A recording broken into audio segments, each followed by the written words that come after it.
Your professors are paying attention to more than just your grades.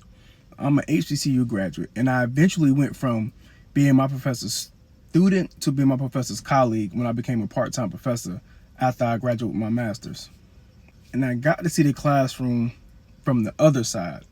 And I do think there should be a standard for how you present yourself in class and walking around campus in general.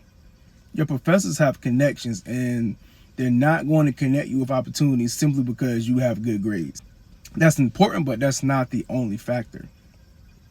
Your appearance matters, your demeanor matters, how you carry yourself matters. And I believe getting up and making yourself presentable for class can bleed into how you carry yourself once you get in class. If you dress like you don't care, a lot of times that same attitude showed up in the classroom. I've seen it often as an instructor and as a student with my classmates. And remember, you're paying to be there, whether that's out of pocket or through student loans, you're paying. So why not make the best of it?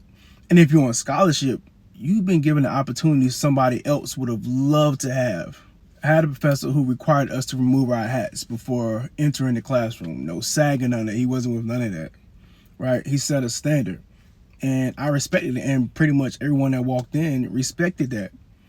Years later, when I went from the student to a part-time instructor, I got to see how some of my former professors viewed their students. And again, let me tell you, it's more than just about grades. It's about demeanor and all that. They're watching how you show up to class, how you show up in their office, and all of those things, because that professor teaching you today could be the person recommending you for an opportunity tomorrow. Before I graduated with my master's, I was a graduate office assistant to the department chair. So with that, I seen a lot of students come in and out her office. And again, this is the department chair, the top of the top in the department. And I've seen students go in there dressed any kind of way, carrying themselves any kind of way, and we can't do that. I get protecting the culture of an HBCU. Trust I do.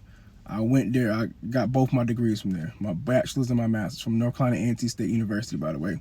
Shout out homecoming this year, 100th year homecoming. But anyway, Aggie pride. But again, anyway, it matters how we carry ourselves. Yes, we may want to wear the bonnets. Yes, we may want to wear the do-rags. But there's come to a certain point where we have to take those things off and present ourselves in a very professional manner, because I don't think our culture is dressing any kind of way. I think our culture is, carrying ourselves in a presentable fashion. And I'm not saying you should be dressed up in freaking church outfits going to class. No. Wear some clean jeans, a neat shirt, just iron, and is neat, right? Just being presentable.